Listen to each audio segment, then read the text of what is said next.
काय त्यांचे भरपूर झाले. मुंबईकरांनी मराठी माणूस म्हणून यांच्या हातामध्ये सत्ता दिली, परंतु त्या 25 वर्षामध्ये कसं मुंबईकरांचं वाटोळं केलंय हे आपण सगळ्यांनी बघितलंय. बिबट्याच्या संदर्भामध्ये जी दहशत निर्माण झालेली आहे शहरात, त्या संदर्भात बैठकीचं आयोजन केलेलं आहे. पण चिंता करण्याचं काय कारण नाही. आता वाघ शहरात आलेला आहे, त्याच्यामुळे बिबट्या पळून जाईल. ओरिजिनल वाघ पट्टेरी. हा विचारा.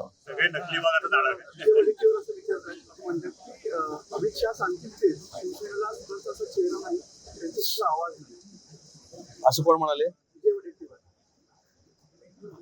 तसं बघायला गेलं तर महाराष्ट्रामध्ये आता काँग्रेसला काही नेतृत्व राहिलेलं नाही. जे प्रदेशाध्यक्ष आहेत ते कमकुवत आहेत हे कदाचित विजय वडेट्टीवारांना लक्षात आलेलं आहे. त्याच्यामुळे गांधी घराण्याच्या आहे त्याच्यापेक्षा जवळ जाऊन कदाचित त्यांना आता पराभूत होणाऱ्या काँग्रेस पक्षाचं प्रदेशाध्यक्ष व्हायचं असेल, म्हणून हा केविलवाणा प्रयत्न आहे. मराठी आणि मुस्लिम मतांच्या ध्रुवीकरणासाठी ठाकरे आणि राज ठाकरे आणि उद्धव ठाकरे यांनी ऍक्शन प्लॅन कॅम्पेनला पाहिलं होतं. जवळपास बीएमसीमध्ये 227 वॉर्ड आहेत, त्यापैकी 21 मुस्लिम आहेत आणि 72 वॉर्ड जवळपास मराठी आहेत. तर मराठी फॅक्टर आणि मुस्लिम फॅक्टर असं एक समीकरण ते आणण्याचं नाही. त्यांनी अनेक वेळा ऍक्शन प्लॅन केलेला आहे. ऍक्शन मोडवर येणं गरजेचं आहे. ऍक्शन प्लॅन काय त्यांचे भरपूर झाले. मुंबईकरांनी मराठी माणूस म्हणून यांच्या हातामध्ये सत्ता दिली, परंतु त्या 25 वर्षामध्ये कसं मुंबईकरांचं वाटोळं केलंय हे आपण सगळ्यांनी बघितलंय. स्वतः एकनाथ शिंदे साहेब मुख्यमंत्री झाल्यानंतर आणि आता देवेंद्रजी मुख्यमंत्री झाल्यानंतर मुंबई महानगरातले जे काही प्रलंबित प्रश्न होते हे निकाली लागले आणि ज्यांना फक्त काही टेंडरमध्येच इंटरेस्ट होता, ती टेंडर आता आपल्या हातातनं जातील म्हणून तो खरा ऍक्शन प्लॅन आहे. टेंडर परत आपल्याला कसे मिळतील याच्यासाठी तो ऍक्शन प्लॅन आहे. ऍक्शन प्लॅन करून ऍक्शन मोडवर यावं लागतं.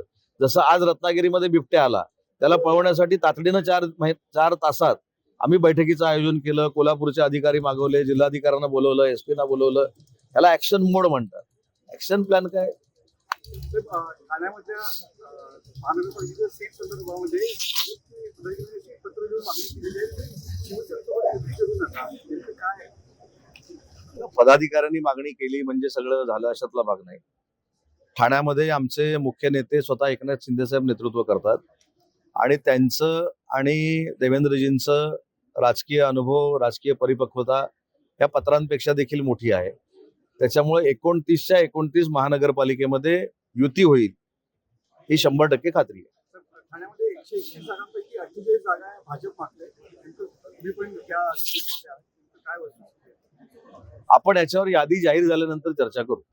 मुंबई, ठाणा, नवी मुंबई, कल्याण डोंबिवली, कोल्हापूर, पुणे, पिंपरी चिंचवड, नाशिक, नागपूर, अमरावती आता जे आहेत त्याच्यावर आपण ज्यावेळी फॉर्म भरायची तारीख संपेल त्यावेळी तुमच्या लक्षात येईल की मुंबईमध्ये बीजेपी किती लढतंय, शिवसेना किती लढतंय. आताच कशाला आपण बोला. त्याच्यामुळे तुम्हाला रोजची ब्रेकिंग असली पाहिजे म्हणून आम्ही काहीच बोलत नाही. तुम्ही अंदाज लिहिता आम्हाला 48 मिळाल्या, आम्हाला 52 मिळाल्या, आम्हाला 72 मिळाल्या. मुंबई, ठाणे, पुणे महानगरपालिकेमध्ये तुमच्यावर अजितदादा नसतील अशी सूत्रांची माहिती आहे. काय नेमकं? नाही, सूत्रांची माहिती आहे कशाला. 2 महत्वाच्या गोष्टी आहेत.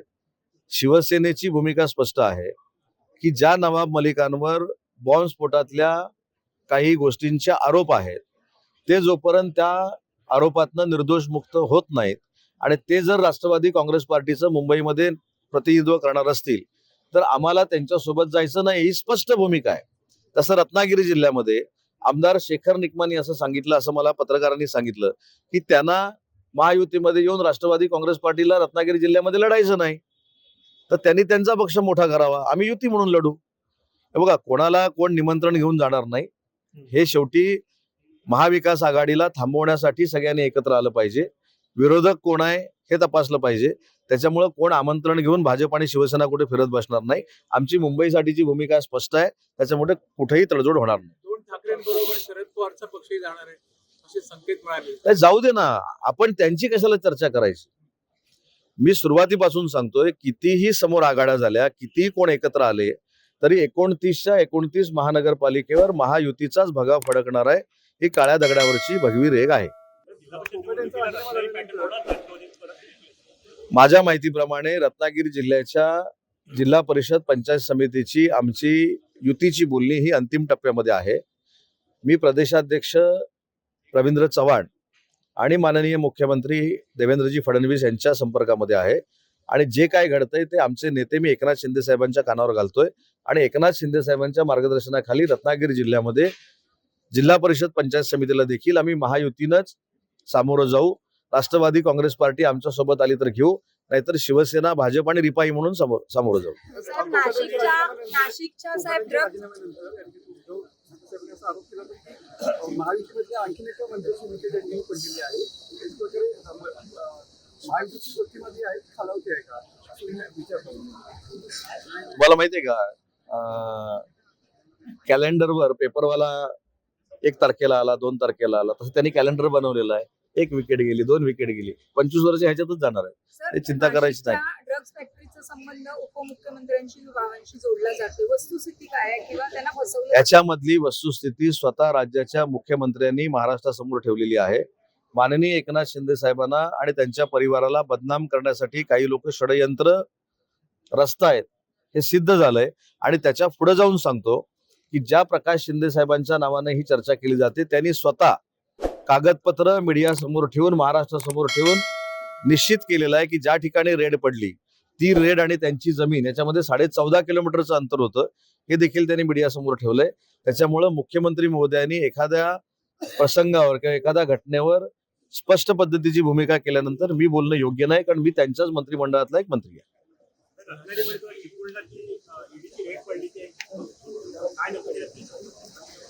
रत्नागिरीमध्ये ईडीची रेड जी पडली त्याच्याबद्दलची काही माहिती मला नाही. रेड पडली एवढंच मला माहिती आहे.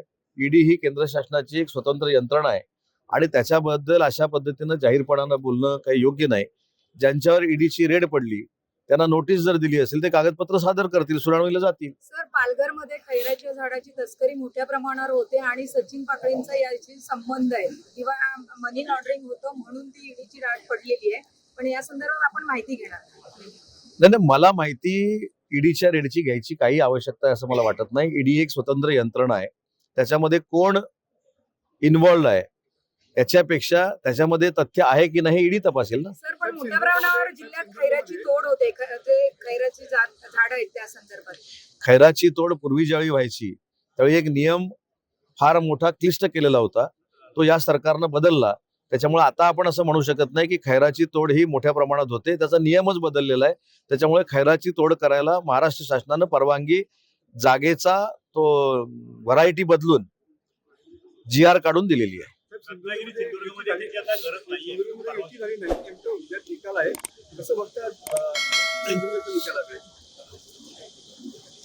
सिंधुदुर्गचा निकाल देखील रत्नागिरी प्रमाणेच लागेल, कारण सिंधुदुर्ग रत्नागिरी हा पूर्वी एकत्र जिल्हा होता. जे रत्नागिरीमध्ये घडेल तेच सिंधुदुर्गामध्ये घडेल. आता सिंधुदुर्गात कणकवली येतं ना, धन्यवाद. मग कणकवली सिंधुदुर्गातच येतं.